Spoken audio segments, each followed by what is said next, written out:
La retraite, ça me paraît loin. En plus, j'y comprends pas grand-chose. Alors, pour comprendre, j'ai demandé à lui. Lui, c'est Gilbert, mon arrière-grand-père. Et ça, c'est lui quand il était petit. Sa moustache n'existait pas encore, mais il y a quelque chose d'autre qui n'existait pas encore à l'époque. Le droit à la retraite. Quand on n'avait plus la force de travailler, c'était aux enfants de s'occuper des vieux.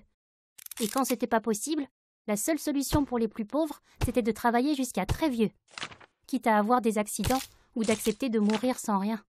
Pas top comme fin de vie. En 1945, après la guerre, les choses ont changé. D'abord, sa moustache a poussé. Mais surtout, le système de retraite par répartition a été créé.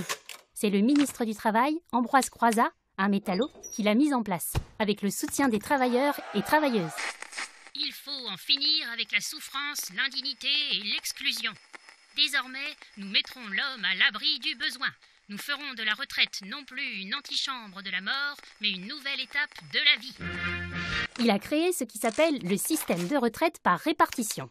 Dors. Non, pas pour dormir, au contraire.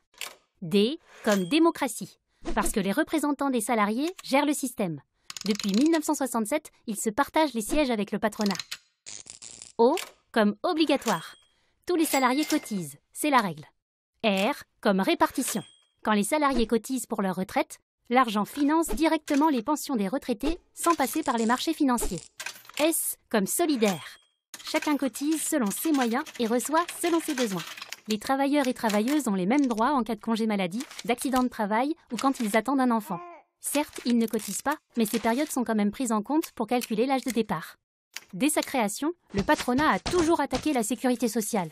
Au fil du temps, il a fait pression pour détricoter le système en s'attaquant aux droits et en cherchant à s'affranchir des cotisations sociales. Mais la CGT, les travailleurs et travailleuses, se sont toujours battus. Et ils avaient raison. Même s'il faut l'améliorer, le système de retraite français reste l'un des meilleurs au monde. On peut en être aussi fiers que de nos fromages. La majorité des retraités, même s'ils ne travaillent plus, vivent aussi bien que les travailleurs. Avec l'amélioration des conditions de travail et de l'accès aux soins, on vit plus longtemps. Alors, vivement la retraite, non? Pas tant que ça.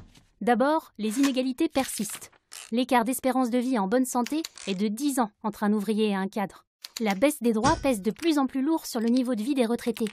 Demain, le gouvernement voudrait nous faire travailler jusqu'à 65 ans contre 62 ans aujourd'hui. Ça ne paraît pas beaucoup, mais imaginez tout ce qu'on peut faire en 3 ans.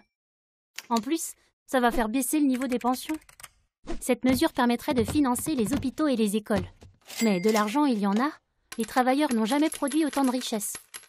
Il n'y a pas que la CGT qui le dit. Les entreprises rapportent de l'argent au pays. Alors où passe l'argent? À voir les records du CAC 40, j'ai bien une petite idée. Le système de retraite actuel est juste. Il a simplement besoin d'un petit coup de neuf. Pour commencer, pourquoi ne pas augmenter les salaires et le taux de cotisation? Et puis, il serait temps de payer autant les femmes que les hommes. Allez hop! Ensuite, ça ne va pas plaire aux chefs d'entreprise, mais il faudrait mettre fin aux exonérations de cotisations sociales. Et enfin, pourquoi ne pas taxer les profits financiers? C'est ce que propose la CGT.